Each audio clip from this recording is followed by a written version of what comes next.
for the first time in my life, Instagram actually did something right, and I received a message from this guy who ended up being in TV film, and I was just like, hey, I see that you're in TV film.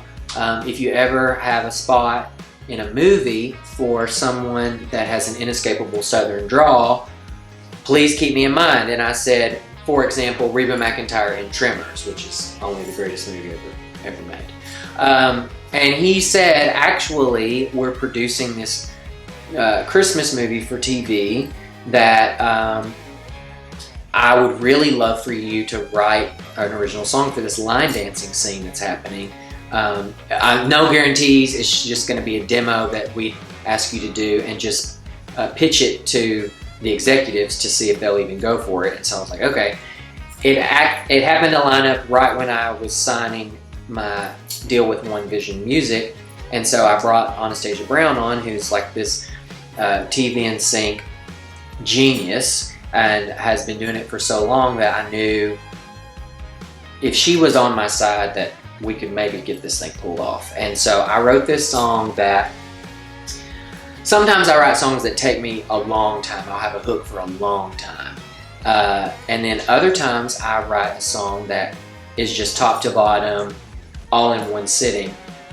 And during the day I'm an upholsterer, and so I was in my upholstery room working on a piece of furniture, and I was just trying to think of a way, what was a good hook for a Christmas song that needed to be a line dance. I was just trying to settle in on where I was going to go, and that song, You Can Leave the Light On, came to mind, which is not a line dancing song.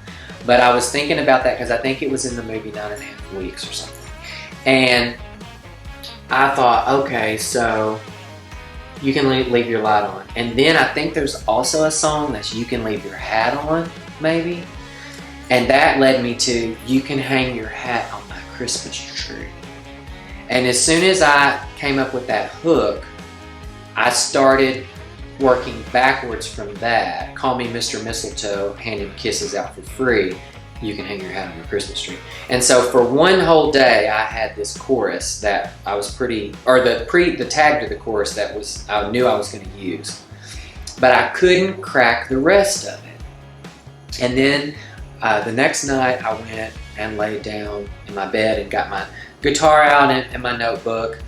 And because I'm under a time crunch, they needed this demo very quickly. And I just started thinking about those old Disney books where it's like every Disney character under the Disney umbrella is featured in these little books, on one page it's Goofy doing this, and then everybody sort of rolls out. And I thought, well, why can't I just apply that to Christmas and be a party scene where all the different characters in Christmas history, from our childhood on up, come into this party. And the more I wrote, the harder I laughed. And by the time I finished writing this thing, I couldn't believe how ridiculously good it was. And then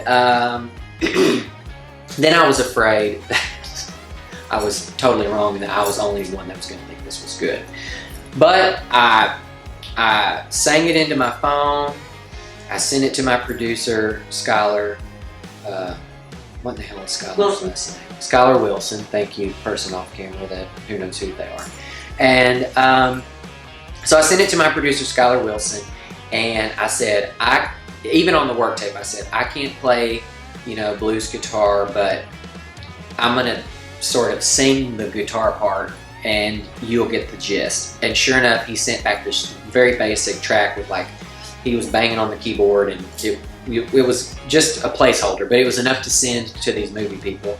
And it was a Christmas miracle. They liked the song, and now it's in this movie, and they're line dancing to it. And we're either going to look back in 20 years and be bazillionaires, or we'll look back and laugh at this little Christmas song that was in a movie because of Instagram. So, When You Wish Upon a Star.